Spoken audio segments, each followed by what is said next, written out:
अस्सलाम वालेकुम स्टूडेंट, कैसे हैं आप लोग। उम्मीद है आप ठीक से होंगे। स्टूडेंट, आज का हमारा टॉपिक है स्केल्स ऑफ थर्मोमीट्री। थर्मोमीट्री, अच्छा, थर्म का मतलब तो हीट होता है, टेम्परेचर है। मीट्री, वर्ड मीट्री जो है ये जहाँ पे भी आए इसका मतलब क्या होता है, मेजरमेंट।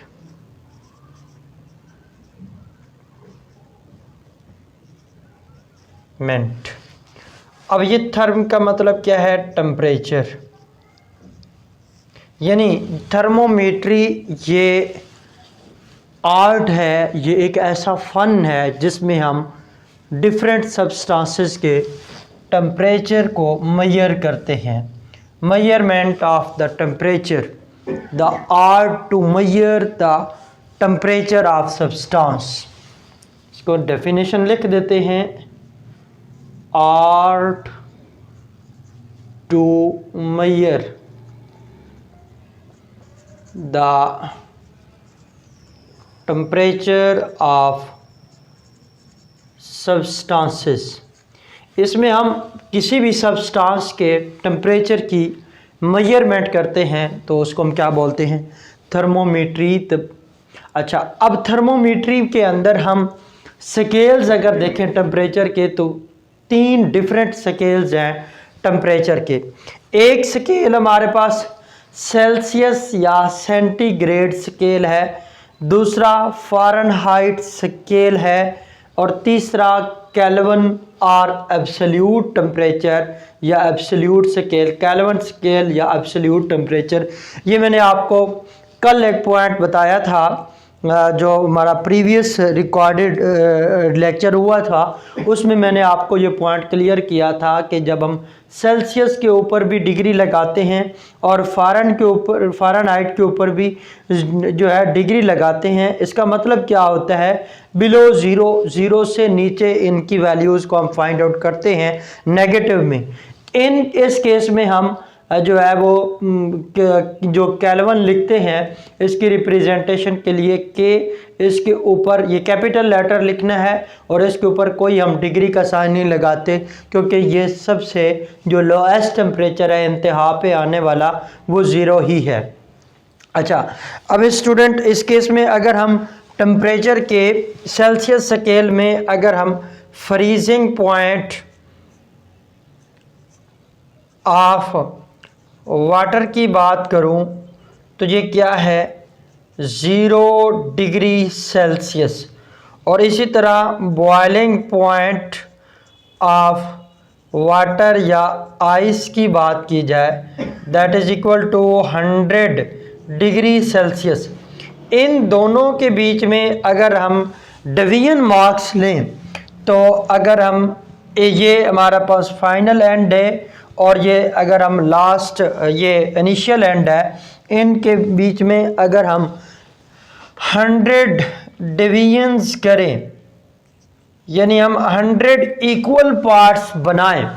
मिसाल के तौर पर ये 0 डिग्री सेल्सियस से लेकर 100 डिग्री सेल्सियस है, ये freezing boiling point of water है और ये हमारे पास फ्रीजिंग पॉइंट ऑफ वाटर है। अगर इनके बीच में अगर हम 100 डिवीजन्स करें या दूसरे लफ्ज़ों में हम 100 इक्वल पार्ट्स की बात करें तो देन जब हम 100 इक्वल पार्ट्स बनाएंगे तो उस केस में जो हमारे पास 1 पार्ट होगा उसी को हम क्या नाम देते हैं, डिग्री सेल्सियस।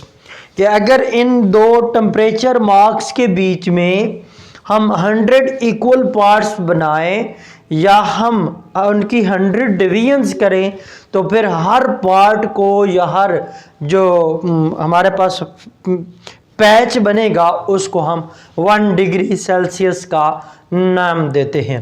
इसका सेल्सियस नाम क्यों रखा गया है, बेसिकली साइंस के अंदर मुख्तलिफ साइंटिस्ट जब काम करते हैं तो फर्स्ट टाइम वो जब कोई अचीवमेंट लेते हैं तो वो अपने नाम के ऊपर ही अचीवमेंट ले लेते हैं। जैसे कि एवोगैड्रोस नंबर मैंने आपको बताया था कि एवोगैड्रोस को जब हम स्टडी करते हैं तो वो फर्स्ट टाइम उसने एक मोल के अंदर पार्टिकल्स की डिस्कवरी की ऊपर बात की, तो जिसकी वजह से उसने उन पार्टिकल्स जो किसी भी सब्सटेंस के 1 मोल के अंदर आते हैं उनको उसने एवोगैड्रोस नंबर दे दिया, that are equal to 6.02 multiply 10⁻23। इसी तरह स्टूडेंट आपको पता है कि फिज़िक्स के अंदर आप न्यूटन की बात करते हो तो Newton that is the unit of force. और फर्स्ट टाइम क्योंकि फोर्स के ऊपर जो बात की वो न्यूटन था और उसने फोर्सेस लॉ भी डिस्कवर किए जिनको हम Newton law, first law, second law, third law की बात करते हैं। तो सेकंड लॉ के अंदर हम फोर्स की ही बात कर रहे होते हैं, F is equal to m में। तो क्योंकि फर्स्ट टाइम उसने जो उसकी बात की तो उसी की वजह से उसने उसको नाम क्या दे दिया, यूनिट को क्या दे दिया, वो न्यूटन का नाम दे दिया। इसी तरह फ़ारेनहाइट ये भी एक साइंटिस्ट का नाम है जिसने अपनी डिस्कवरी दी और इसकी वजह ये जो हमारे थर्ड वर्ल्ड कंट्रीज़ हैं, यूएसए है, खैर यूएसए तो नहीं है लेकिन ये पाकिस्तान है, इंडिया है, बांग्लादेश है, इस तरह के जो कंट्रीज़ हैं उनमें टेम्परेचर स्केल जो मोस्टली यूज़ किया जाता है। और ये लेबॉर्ट्रीज़ के अंदर जो हमारे पास थर्मामीटर आते हैं जो मुख्तलिफ उनके अंदर जो स्केल हम यूज़ करते हैं वो डिग्री सेल्सियस ही होता है। ये फ़ारेनहाइट स्केल ये इसका यूज़ मेडिकल फील्ड में है। आप मेडिकल फील्ड में जब 104 पे टेम्परेचर है, फलां बंदे को 100 पे बुखार था, टेम्परेचर था, तो वो जो हम मेडिकल फील्ड के अंदर जब हम टेम्परेचर को स्टडी करते हैं तो वो फ़ारेनहाइट स्केल पे हम स्टडी कर रहे होते हैं। और ये फ़ारेनहाइट स्केल ये भी एक साइंटिस्ट ने सबसे पहले काम किया और जिसके नेम के पे ही उसने स्केल का नाम दे दिया फ़ारेनहाइट स्केल। और ये मोस्टली तौर पर क्या यूज़ होता है, किधर यूज़ होता है, मेडिकल फील्ड में यूज़ होता है। अच्छा, इसी तरह स्टूडेंट इसने भी अगेन वही बात आ जाती है कि वाटर के फ्रीजिंग पॉइंट की अगर हम बात करें, freezing point of water in case of Fahrenheit, तो ये कितना है, 32 फ़ारेनहाइट है। और इसी तरह अगर हम इसके बॉइलिंग पॉइंट की बात करें, बॉइलिंग पॉइंट ऑफ वाटर वो कितना आ रहा है, 212 फ़ारेनहाइट। अब इनके अगर बीच में हम डिफरेंस लें तो कितना आता है, 2 से माइनस करें तो 0 और ये 21 से 3 माइनस करें तो 18 आ जाता है। तो यानी इनके बीच में अब हम जो डिवीजन्स करेंगे वो कितनी हम करेंगे, 180 डिवीजन्स करेंगे।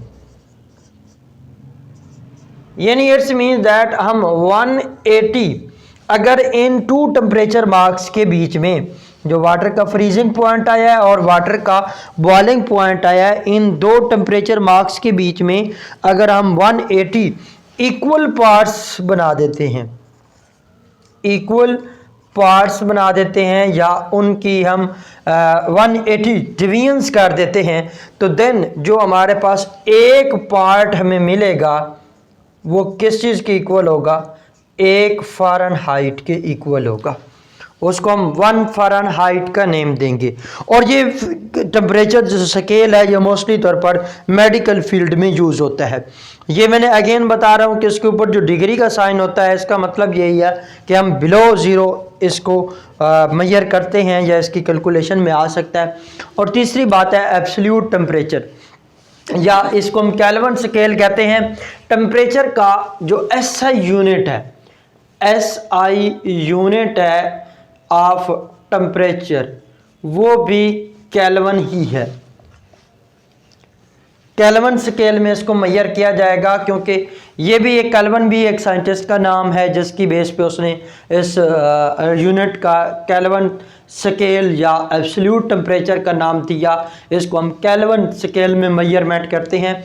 और इस केस में क्या होगा, देखें ये कल हमने पढ़ा कि जब हम चार्ल्स लॉ को स्टडी कर रहे थे, चार्ल्स लॉ में हमने ये देखा कि जब हम टेम्परेचर को सेल्सियस स्केल पे लेते हैं तो वो जो चार्ल्स लॉ था V1/T1 that is equal to V2/T2 ये वेरीफाइड नहीं था। तो इसको वेरीफाई जब नहीं था तो उस केस में हमें पता चला कि जब ये टेम्परेचर सेल्सियस स्केल पे ये लॉ हमारा वेरीफाइड नहीं होता, तो फिर साइंटिस्ट ने काम किया कि ये कोई तो ऐसा टेम्परेचर होगा जिस पे ये लॉ वेरीफाई हो गया। उस केस में हमने एब्सोल्यूट टेम्परेचर या केल्विन स्केल की बात की थी, और मैंने डेफिनेशन में भी उसके अंदर यही बात की है कि जब हम लिखते हैं तो हम यही बात करते हैं V is directly proportional to T, और ये T कैपिटल लिखा जाता है, और T कैपिटल जब भी लिखा जाता है तो वो केल्विन स्केल को रिप्रेजेंट कर रहा होता है। अच्छा, अब देखने वाली बात यह है कि ये एब्सोल्यूट है, तो अब इस केस में जब वाटर का फ्रीजिंग पॉइंट होगा वो 0 डिग्री सेल्सियस हम नहीं लिखेंगे। क्या लिखेंगे जी स्टूडेंट? वो वाटर का जो टेम्परेचर है उसको हम मेल्टिंग पॉइंट, उसको इसी केस में हम चेंज करते हैं। तो ये देखें, इस केस में वो उसका फ्रीजिंग पॉइंट या मेल्टिंग पॉइंट जो भी होता है वो एक ही बात होती है, तो वो सेम होता है, ये 273 केल्विन। अब मैंने कहा एब्सोल्यूट टेम्परेचर इसको कह रहे हैं, और जब हम एब्सोल्यूट 0 की बात करते हैं तो वो केल्विन के केस में 0 केल्विन होता है वहाँ। यहाँ जो हम 273 के लिख रहे हैं ये एब्सोल्यूट 0 नहीं है, ये एब्सोल्यूट टेम्परेचर है। एब्सोल्यूट 0 के केस में ये 0 केल्विन होता है। और इसी तरह इसका जो फ्रीजिंग पॉइंट है, ये दोनों केस में मैं वाटर को ही स्टडी कर रहा हूँ, और ये केस इसके इक्वल होगा, तो ये 373 केल्विन। इस केस में भी हम टेम्परेचर मार्क्स के बीच में 100 इक्वल जो है पार्ट्स लेते हैं, लेकिन ये हम कैसे करते हैं, टेम्परेचर जो हमारे मोस्टली तौर पर जब डिटर्मिनेशन होती है तो वो जो हमारे पास स्केल है या जो वो थर्मामीटर है वो हम इसी स्केल में लेकिन उसको बाद में इसमें कन्वर्ट कर लेते हैं। तो फर्दर इसके अंदर इन स्केल्स के अंदर स्टूडेंट जो ज़्यादा इम्पॉर्टेंट पॉइंट आता है जिसमें आपका कोई न्यूमेरिकल आ सकता है या कोई आपका ये तो शॉर्ट क्वेश्चन पूछे जा सकते हैं। अगर ये शॉर्ट क्वेश्चन पूछे तो फिर आपने साथ इनका फार्मूलाज भी लिखने, लेकिन ये कन्वर्जन फार्मूलाज हैं, ये किसी एक को रिप्रेजेंट करने के लिए हम नहीं लिखेंगे। किसी एक स्केल को किसी अदर स्केल में जब हमने कन्वर्ट करना होता है तो ये हमारे पास फार्मूलाज हैं, कन्वर्जन फार्मूलाज। तो इस केस में अगर हम देखें कि अगर हमारे पास जो टेम्परेचर है वो सेल्सियस स्केल में गिवन है और उसको वो कहते हैं कि फ़ारेनहाइट स्केल में कन्वर्ट करें, तो देन हमारे पास यानी हम बेसिकली सेल्सियस स्केल को फ़ारेनहाइट में कन्वर्ट कर रहे हैं, तो फिर हमारे पास फार्मूला क्या है, F is equal to 9/5 C + 32। और इसी तरह अगर फ़ारेनहाइट स्केल में टेम्परेचर गिवन हो और उसको डिग्री सेल्सियस में कन्वर्ट करना हो तो उस वक्त हम कैसे लिखते हैं, C that is equal to 5/9 F -32। और जब सेल्सियस हो उस सेल्सियस से केल्विन में कन्वर्ट करना हो तो K। अब स्टूडेंट इस चीज़ को माइंड में रखिएगा, इसके ऊपर डिग्री का साइन आपने नहीं पुट करना, तो ये C + 273। और इसी केस में अगर केल्विन गिवन हो और उसको आपने डिग्री सेल्सियस में कन्वर्ट करना हो तो इसी से आप फार्मूला बना सकते हैं, यानी केल्विन को डिग्री सेल्सियस में कन्वर्ट करना हो तो फिर आप क्या करेंगे, degree Celsius is equal to K, ये ऐड हो रहा है तो उधर जाकर सब्ट्रैक्ट हो जाएगा 273। और एक और पॉइंट याद रखिएगा कि अगर मेरे पास फ़ारेनहाइट को केल्विन में या केल्विन को फ़ारेनहाइट में कन्वर्ट करना है तो ये डायरेक्ट कोई मेथड नहीं है, इसमें हम डायरेक्ट काम नहीं करेंगे। क्या करेंगे, अगर केल्विन भी है तो उसको पहले डिग्री सेल्सियस में कन्वर्ट किया जाएगा और डिग्री सेल्सियस जब आपको मिल जाएगा फिर हम लोग फ़ारेनहाइट में कन्वर्ट कर सकते हैं। और इसी तरह अगर फ़ारेनहाइट है तो इसको भी डायरेक्ट केल्विन में हम नहीं कन्वर्ट कर सकते, इसको भी हम डिग्री सेल्सियस में पहले कन्वर्ट करेंगे और जब डिग्री सेल्सियस में कन्वर्ट हो जाएगा फिर हम केल्विन में कन्वर्ट कर सकते हैं। एक छोटी सी एग्जांपल लेते हैं, जो ह्यूमन बॉडी है उसका जो नॉर्मल बॉडी टेम्परेचर है वो कितना है। अगर हम इस पॉइंट को सेल्सियस के अंदर हम स्टडी करें तो हम कहते हैं 37 डिग्री सेल्सियस है, और अगर हम इसको फ़ारेनहाइट की बात करें तो फिर क्या होता है 98.6 फ़ारेनहाइट। अब स्टूडेंट इन्हीं में से किसी एक को लेके दूसरे में कन्वर्ट कर लें, या आपका कोई भी जो शॉर्ट क्वेश्चन पूछेगा वो कोई एक टेम्परेचर दे देता है और उसको वो कहता है डिग्री सेल्सियस में कन्वर्ट करें या फ़ारेनहाइट स्केल में कन्वर्ट करें या केल्विन में कन्वर्ट करें, या केल्विन से वो किसी और टेम्परेचर में कन्वर्जन यूनिट्स पूछ सकता है। तो फिर आपको ये फार्मूलाज जो हैं ये याद होने चाहिए। जब ये आपको याद होंगे तो फिर आप इजीली कन्वर्ट कर सकते हैं। अगर ये फार्मूलाज आपको याद नहीं है तो फिर प्रॉब्लम होगी। अब देखें, लेट्स सपोज मेरे पास 37 डिग्री सेल्सियस है, इसको मैं कन्वर्ट करता हूं कि फ़ारेनहाइट में। तो देखें फ़ारेनहाइट में मैंने कन्वर्ट करना है तो मैं क्या लिखूंगा 9/5, यहाँ पे मैं क्या लिखूंगा 37 डिग्री सेल्सियस है और प्लस 32। इसको जब हम सॉल्व करेंगे तो हमारे पास रिजल्ट क्या आएगा 98.6 फ़ारेनहाइट। और इसी तरह इसको अगर हमने सेल्सियस में कन्वर्ट करना है तो फिर क्या करेंगे कि सेल्सियस इज इक्वल टू 5/9। अब यहाँ पे हम क्या पुट करेंगे 98.6 -32।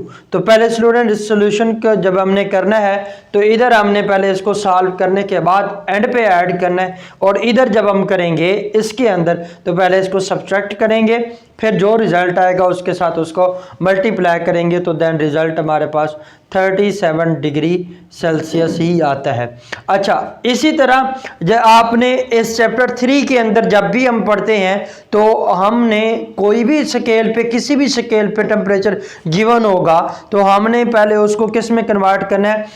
तो आपकी जब साइंटिफिक कैलकुलेशन आप कर रहे होंगे तो आपको वो टेम्परेचर सेल्सियस स्केल में भी दे सकता है, फ़ारेन में भी दे सकता है, फ़ारेनहाइट में भी। तो आपने पहले उसको एसआई यूनिट्स में कन्वर्ट करके केल्विन स्केल में लिखना है, फिर उसके बाद रिजल्ट है। लेट्स सपोज वो कहता है 200 डिग्री सेल्सियस टेम्परेचर है। अब अगर ये गिवन है किसी भी क्वेश्चन के अंदर तो आपने जब उसकी सॉल्यूशन को आपने क्वेश्चन का सॉल्यूशन लेना है तो आपने टेम्परेचर को इस स्केल में नहीं लिखना, उसको एसआई यूनिट में कन्वर्ट करना है, एसआई यूनिट। और एसआई यूनिट आपको पता है कौन से हैं, केल्विन है, केल्विन टेम्परेचर है या एब्सोल्यूट टेम्परेचर है। तो उस केस में हम अगर इसको कन्वर्ट करेंगे तो हम क्या लिखेंगे, ये फार्मूला लगाएंगे C that is equal to 200 plus 273। Result हमारे पास कितना बनेगा, ये 37473, ये क्या आ जाएगा केल्विन टेम्परेचर होगा, और ये हमारे पास एब्सोल्यूट टेम्परेचर भी इसको कहते हैं। ये था हमारा स्केल्स ऑफ थर्मोमेट्री। नेक्स्ट हम पढ़ते हैं जो हमारे पास है जनरल गैस इक्वेशन।